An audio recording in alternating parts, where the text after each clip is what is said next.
નમસ્કાર દર્શક મિત્રો,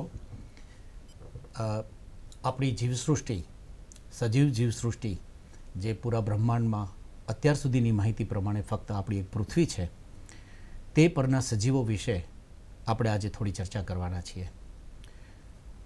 આપણા સહિતના અન્ય સજીવો આપણા માટે જીવન આધાર બને છે અને એ જીવન આધાર ટકાવી રાખવાની જવાબદારી પણ આપણી છે. અન્ય સજીવો આપણા જીવન માટે ખૂબ મહત્ત્વના છે. આ બાબતને ધ્યાનમાં રાખી ઘણા વર્ષોથી વિશ્વ સ્તરે, રાષ્ટ્ર સ્તરે અને રાજ્યના સ્તરે પણ આપણે કાર્યરત છીએ. વિશ્વ સ્તરે આ વિષય ઉપર ખૂબ જ મનન મંથન થઈ અને આંતરરાષ્ટ્રીય સમજૂતી બને છે.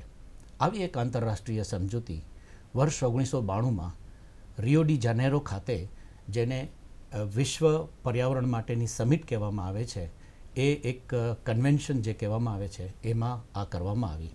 આ કન્વેન્શનમાં જલવાયુ પરિવર્તન એટલે કે આપણી જે આબોહવામાં પરિવર્તન થાય છે તેના માટે એક આંતરરાષ્ટ્રીય સમજૂતી કરવામાં આવી.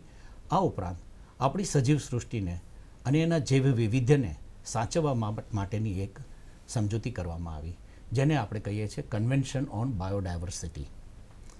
ત્યારથી આપણે વધુ સારી રીતે, વધારે સહકારથી આપણા સજીવોની ચિંતા અને એના સંરક્ષણ કરતા રહ્યા છીએ. આમાં ઉત્તરોત્તર પ્રગતિ થઈ રહી છે અને પ્રતિ વર્ષ આ બાબતને આપણે પુનઃ દ્રઢીકરણ કરીએ, ફરીવાર એને સમજીએ, એના માટે આંતરરાષ્ટ્રીય જૈવ વૈવિધ્ય દિવસ એટલે કે ઇન્ટરનેશનલ બાયોડાયવર્સિટી ડે પણ આપણે મનાવીએ છીએ. યુનાઇટેડ નેશન્સ દ્વારા ની ગોઠવણ થતી હોય છે અને એનું સંકલન થતું હોય છે. આ દિવસ આપણે 22 મેના રોજ મનાવીએ છીએ. આ વર્ષનો એટલે કે 2015નો દિવસ આવતીકાલે છે. તેના સંદર્ભમાં આપણે આ કાર્યક્રમ કરીએ છીએ. મારી સાથે સ્ટુડિયોમાં મારી ડાબી બાજુ છે ડૉક્ટર એચ.એસ. સિંઘ સાહેબ. નમસ્કાર દર્શક મિત્રો. ડૉક્ટર એચ.એસ. સિંઘ સાહેબ ભૂતપૂર્વ ગુજરાત બાયોડાયવર્સિટી બોર્ડના અધ્યક્ષ રહી ચૂક્યા છે.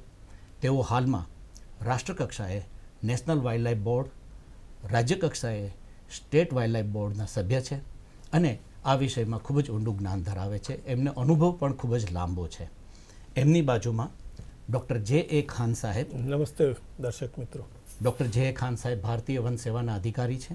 તેઓ હાલમાં ગુજરાત બાયોડાયવર્સિટી બોર્ડના અધ્યક્ષ તરીકે એમની ફરજ નિભાવે છે.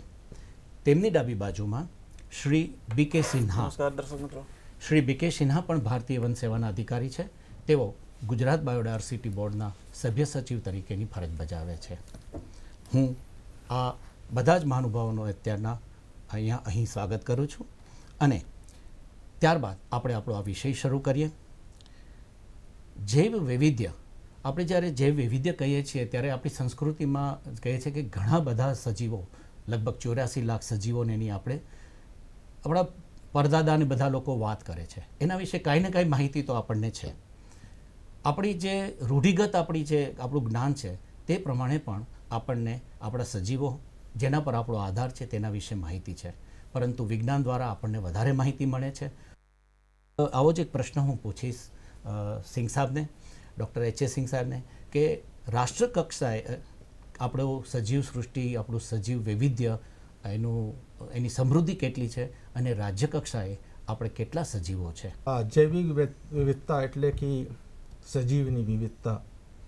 કોઈ પણ સ્ત્રોત હોય, પ્રાકૃતિક સ્ત્રોત હોય અથવા જાતિ હોય और जेनेटिक હોય અથવા પરિસર તંત્ર હોય, એમાં જે સજીવની વિવિધતા હોય એને જૈવિક વિવિધતા કહીએ છીએ. સામાન્યતઃ એ ભૌગોલિક પરિસ્થિતિ અથવા ભૌગોલિક જે વિવિધતા થાય છે તેના ઉપર આધારિત થાય છે. આપણા ભારત દેશ છે ને એ વિશ્વમાં એક અદ્ભુત અથવા યુનિક સ્થાન ધરાવે છે. વિશ્વમાં જે 17 જેને કહીએ મેગા બાયોડાયવર્સિટી દેશો છે એમાં ભારતના એક પ્રમુખ સ્થાન થાય છે.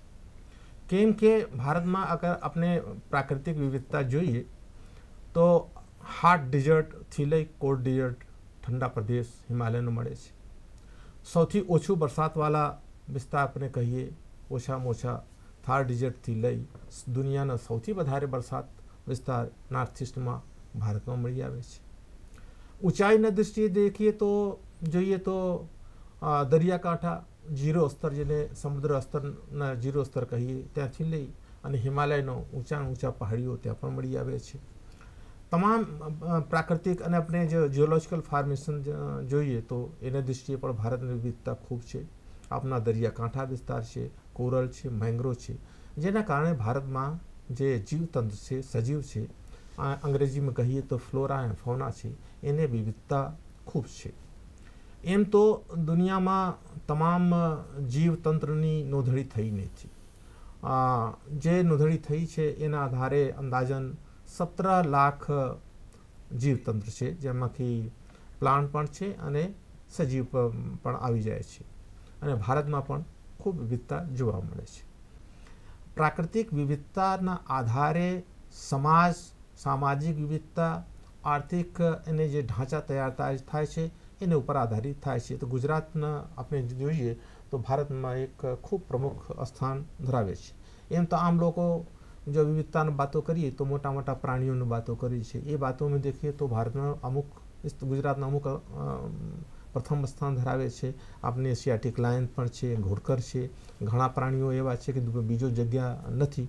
તો એ દૃષ્ટિએ જોઈએ તો દુનિયામાં ભારતમાંના એક પ્રમુખ સ્થાન છે જૈવ વિવિધતા, અને દેશના સંપૂર્ણ વિકાસ, ફ્યુચર ડેવલપમેન્ટ જે છે એને સંરક્ષણ ઉપર આધારિત છે.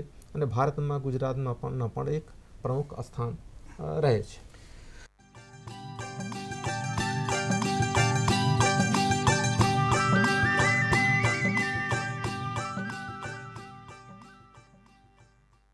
આ જૈવિક વિવિધતાનું આપણા માટે શું મહત્વ છે? એક સામાન્ય રીતે એક પ્રશ્ન કરીએ કે આપણે હજારો ટન માછલી આપણે દરિયાઈ વિસ્તારમાંથી, દરિયાઈ આવાસોમાંથી આપણે આપણા ઉપયોગ માટે પકડીએ છીએ. તો આ આટલા હજારો ટન માછલીઓ કેવી રીતે નભે છે? એને શું ખાવાનું મળે છે?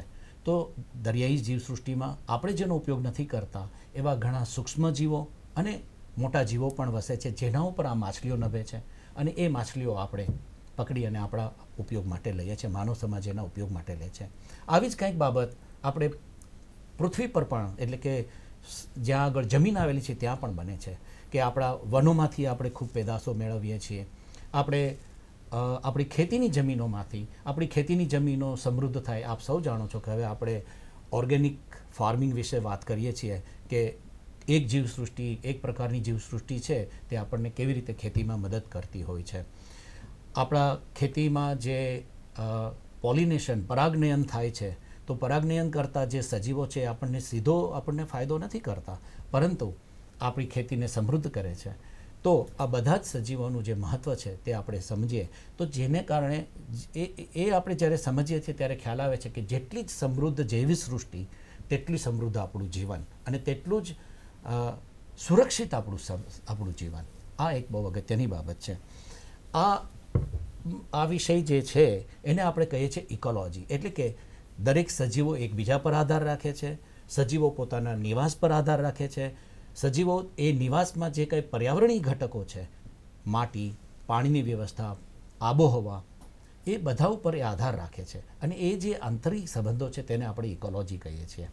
અને જેટલા પ્રમાણમાં આપણને સજીવ સૃષ્ટિ વધારે હશે, એટલે કે જુદી જુદી જાતો આપણી પાસે વધારે હશે, તેટલું જ આપણે એમાંથી આપણા ઉપયોગી વિવિધ પ્રકારની ઉપયોગી વસ્તુઓ મેળવી શકીએ છીએ. જેમ કે જંગલમાંથી આપણે ઘણી બધી સીધી પેદાશો મેળવીએ છીએ, જેને કોઈ પણ જાતના પ્રોસેસ વગર સીધા વાપરીએ છીએ. વાંસ વાપરીએ છીએ, ફળ વાપરીએ છીએ, ફાઇબર્સ વાપરીએ છીએ, જંગલનું લાકડું વાપરીએ છીએ. આ બધું જ આપણને સજીવ સૃષ્ટિમાંથી મળે છે.